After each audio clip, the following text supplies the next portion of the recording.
journalists are not only under threats of, I'm a former journalist, I worked for many years at the Washington Post. Yes. Russia is trying to influence quite strongly our information field. Would be your recommendation before election, fake news? That there is a problem. You need to be able to be alert. The government, the business community, the society must respect the work of journalists. Hi, my today's guest is President of Freedom House, Michael Abramowitz. Hi, Michael.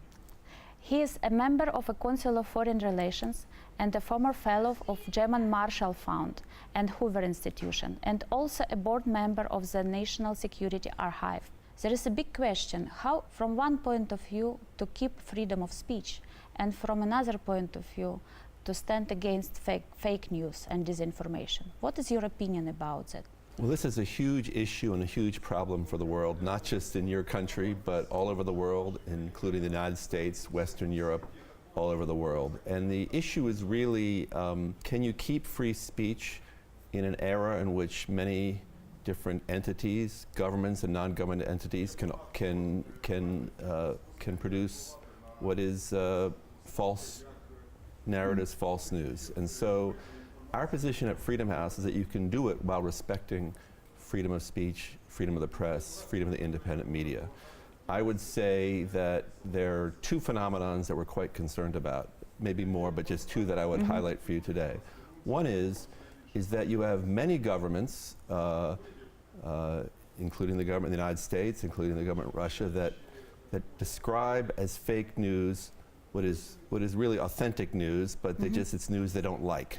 And this is a phenomenon that's all over the world. You see many governments all over the world describing authentic news as fake news, right?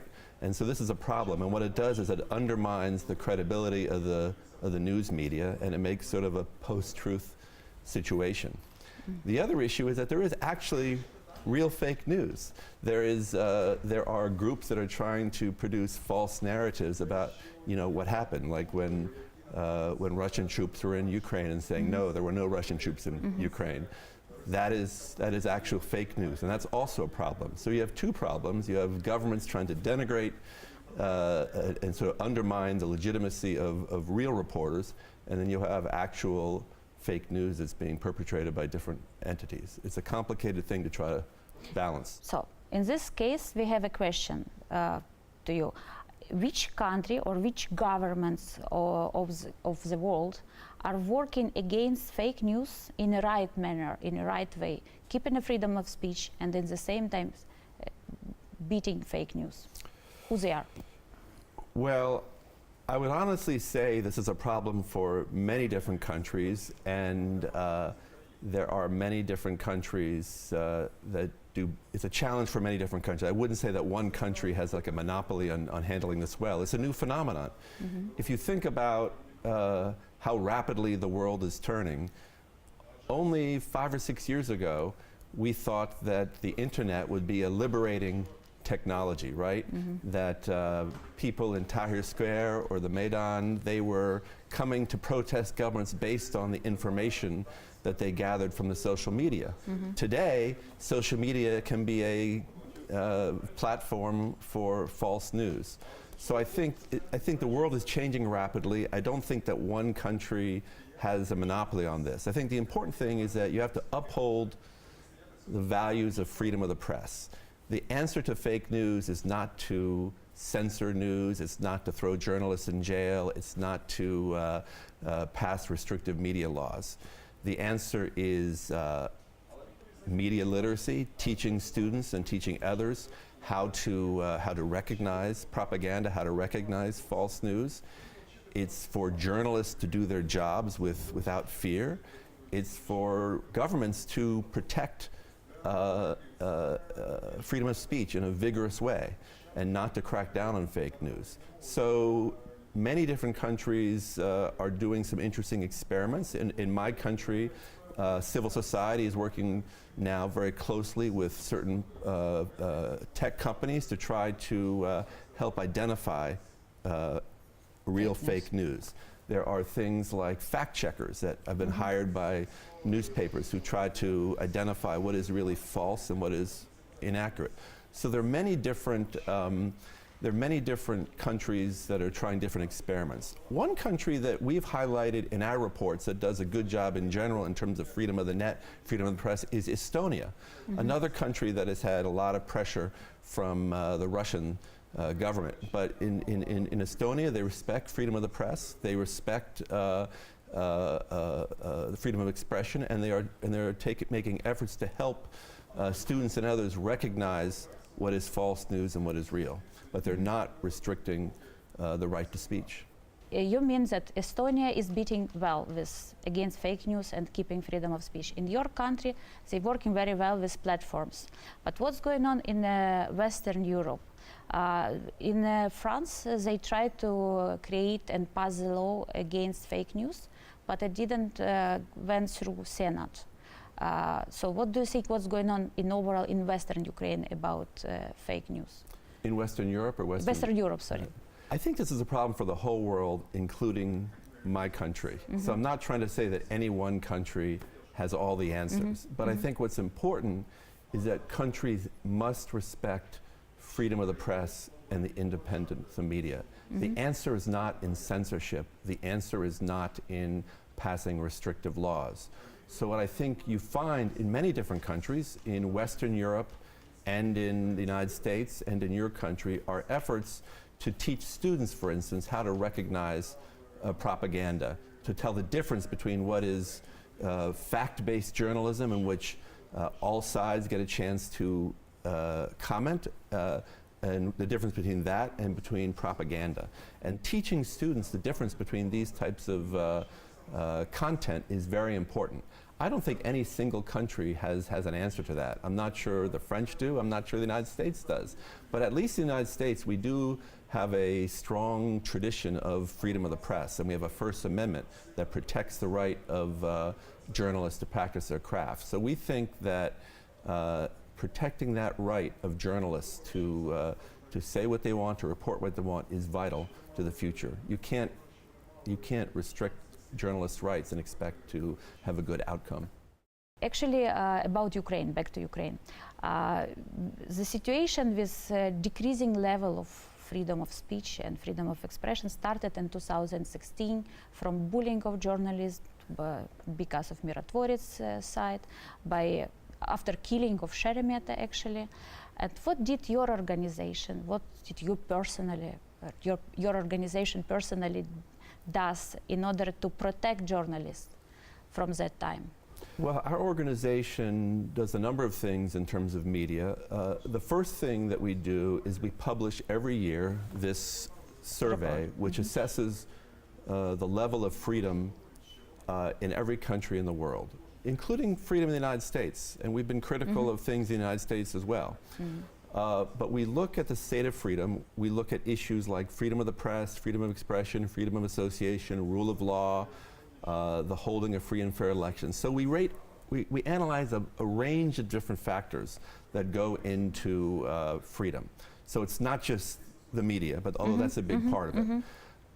In general, with respect to some of the trends that you've mentioned in Ukraine, we have been critical of what's happened in Ukraine over the last couple of years. We saw, roughly speaking, after the revolution in 2014, there was a flowering of journalism and a lot of very good reporting, and journalists were heroes here.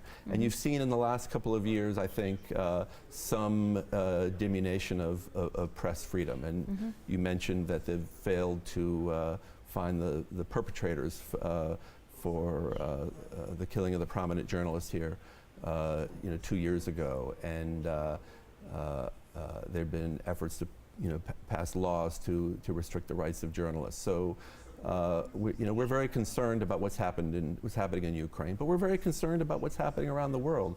This is a worldwide phenomenon, the attack on journalists. You think of a country like Turkey, which has maybe more than 100 journalists who are in jail because of now thankfully that's not happening here in Ukraine.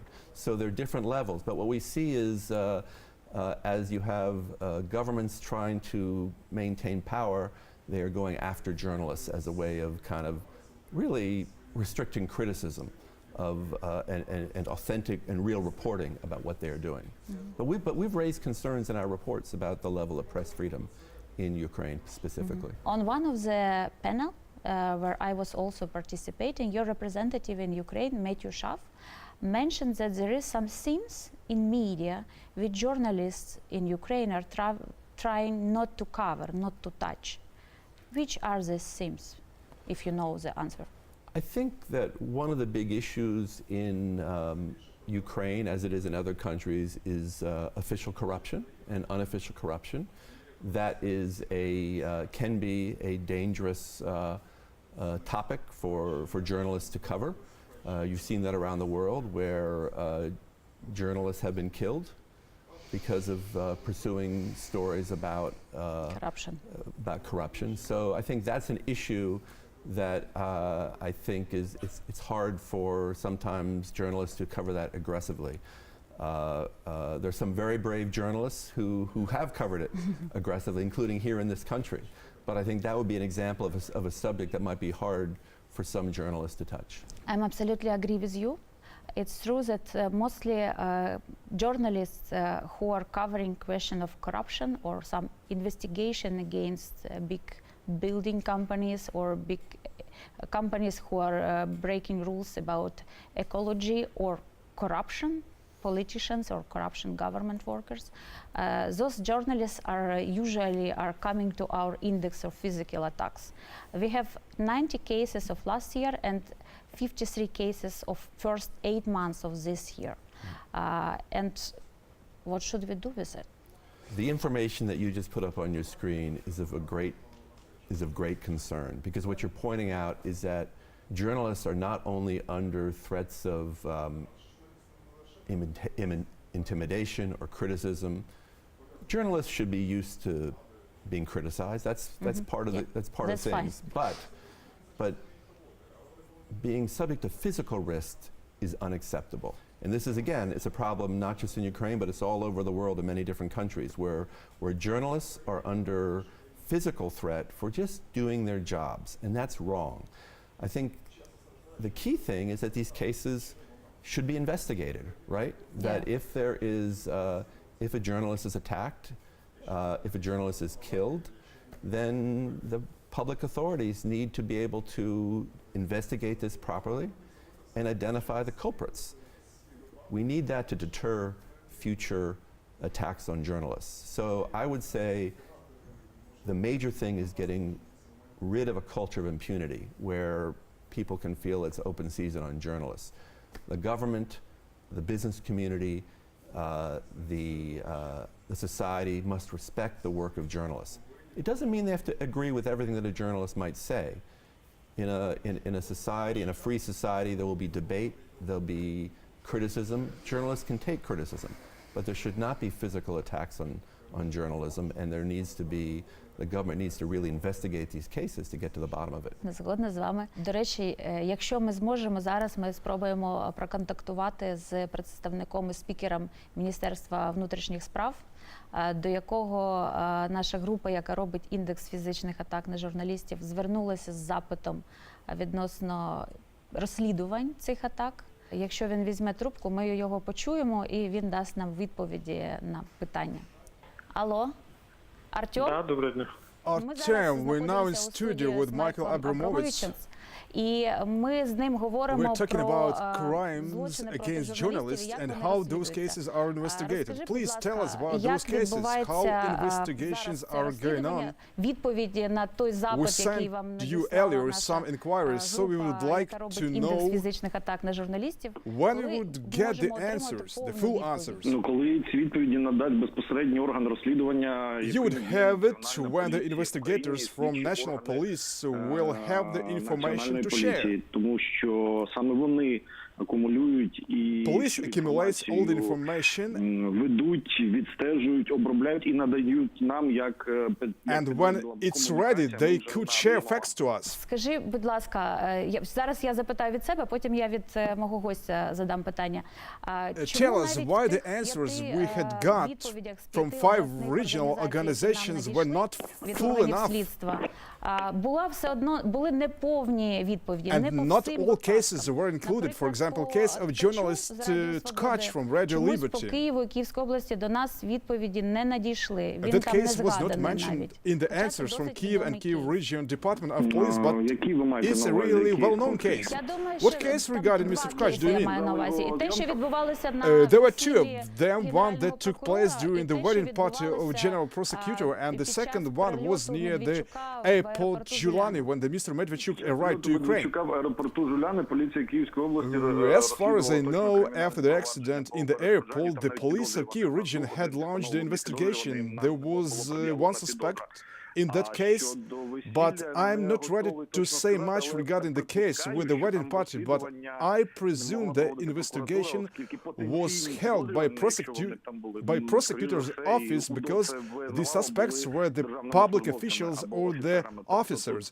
And I would like to stress або військовослужбовців проводять відповідні органи, слідчі органи прокуратури. В частині поліції то точно можу сказати, що начальник поліції And I would like to stress once again that in the first accident near Julani there was one suspect and he was accused of interrupting of journalists' work.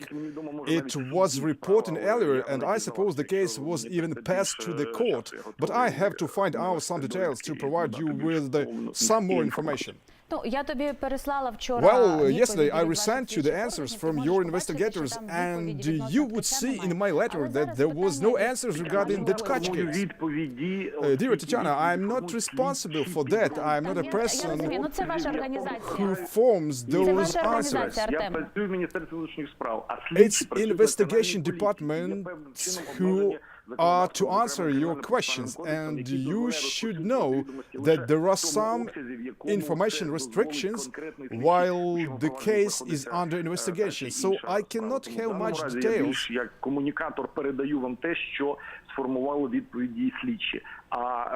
But I'm sure I could give you more information. Just the accident is investigated. I don't hide the facts. I just follow the rules. Окей, дякую. Питання від мого гостя. What do you want to ask Speaker of Ministry of Internal Affairs? He is claiming actually that their answers is not full because some of them are secrets. Some of them are he need to check. Under investigation, yeah. That's why it's approximately 50% of these 5 regions they sent to us. Well, I guess really the question for the gentleman is what is his what kind of steps the government is taking to investigate these cases in the other regions, I guess is the question. So we do our job, we are taking steps, but with different dynamics, because the crimes are quite different. And if the investigation departments would have facts or information for public, they would share it. I'm just a person for communication. I'm an employee of Interior Ministry, so I cannot tell all the secrets here. Поділитися з суспільством, вони це зроблять, а ми відповідно передамо і оприлюднимо у найшвидший спосіб. Anyway, I want you to make your reports regarding attacks on journalists wider and cleaner. При всьому бажанні розкрити вам все провадження, не міг би цього I tell again, I cannot share the information you want to get. Because there are some rules and restrictions. Там розкривають карти і слідство, яке обвинувачує особу, і захист, який And I hope you fully understand what I mean. Відчували і розуміли. Окей, дякую, Артем. Дякую. So actually the answer was that because of some investigators should make it either open the information or it could be closed. That's why we do not receive all the answers. And only when the case will be in a court, it could be open. So that's why it's only 50% of answers and only for 5 regions. Okay. So maybe the last question, because fake news is a very important topic in Ukraine, especially before two elections, which we will have next year, presidential and parliamentary. And Russia is trying to influence quite strongly our information field. What would be your recommendation before election? Fake news, preparing to fake news. Right. I wanted to say one thing which I forgot to mention. I'm a former journalist. So I worked for many years at the Washington Post yes. in Washington. So and I covered different elections, so I'm very familiar with the challenges. And I'm very empathetic with the challenge that is faced here in Ukraine, where there is, an active Russian effort to undermine the democracy here, to plant false stories, to plant propaganda.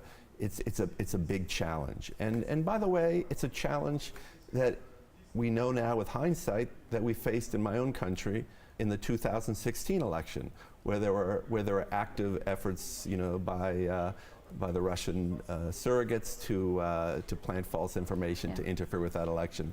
There's more and more information about that coming out.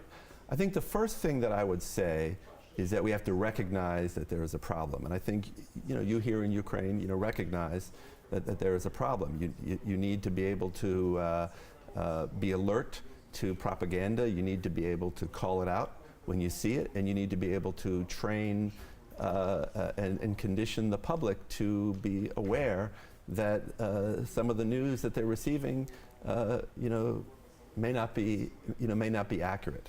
So I think education is a very critical part of the equation. But I don't think that the answer can be shutting down news organizations, blocking websites. There's an argument going on, and countries like Ukraine and other countries need to stand up for the values of liberal democracy and make the case. They can make the argument that actually we want to be free, and we are going to be a society that tolerates differing opinions, that if someone makes a competing argument that we're not happy with, the answer is not to shut that person down, but to explain why that person is wrong. It's a kind of normal debate that you have in a democratic society. So I think openness, allowing journalists to do their job, and also being alert to what propaganda is the way I would say it. It's not censorship. It's not intimidating journalists. Democracy could be kept only with the methods which are in line with democracy. Right. We see at Freedom House, many countries, like Russia, like Turkey, to take two examples, where they have really kind of shut down any kind of public debate by intimidating journalists, by throwing them in jail, in some cases by killing them. That is not the road that countries like Ukraine want to go. They want to be a country that is a great country because of the freedoms that it allows its people. The next year will be maybe one of the most tough year for Ukrainian journalists, because from one point of view, it will be election, and it will be some pressure from government or from businessmen or some corruptioners towards closing some seams, like your organization already mentioned in your research. And from another point of view, they shouldn't go in Russian agenda, who mainly say narratives like Ukraine is failing state, totally corrupt. And how for them to stay on this crossroad and to keep with open eye, to be prepared for this tough work? My advice to journalists is always the same, whether you're in the United States, Western Europe, Ukraine. My advice to journalists is to do your job, to look at all the sides of a situation, to investigate the facts, and to try to tell the story as accurately as possible. Journalists are imperfect. Everyone is imperfect. Journalists will make mistakes, but journalists are, for the most part, in my experience, trying to get the story right. And the information that they surface as part of their investigations, whether it's about corruption, whether it's about criminal activity, whether it's about government misconduct, this is information that the public needs to know. Every country in the world makes mistakes, and the only way you can improve is by understanding what mistakes you make and then fixing them. And journalists play an essential role in being kind of a watchdog of countries. So my advice is not so much to worry about what narrative you're following, but just to try to look objectively at the facts and report them as accurately as you can. So be objective and follow objective the fact and with follow the great facts. story. Exactly. Okay, great. Thank you for the interview. Thank you for having me. We really appreciate it, and Yeah. good luck with your important work.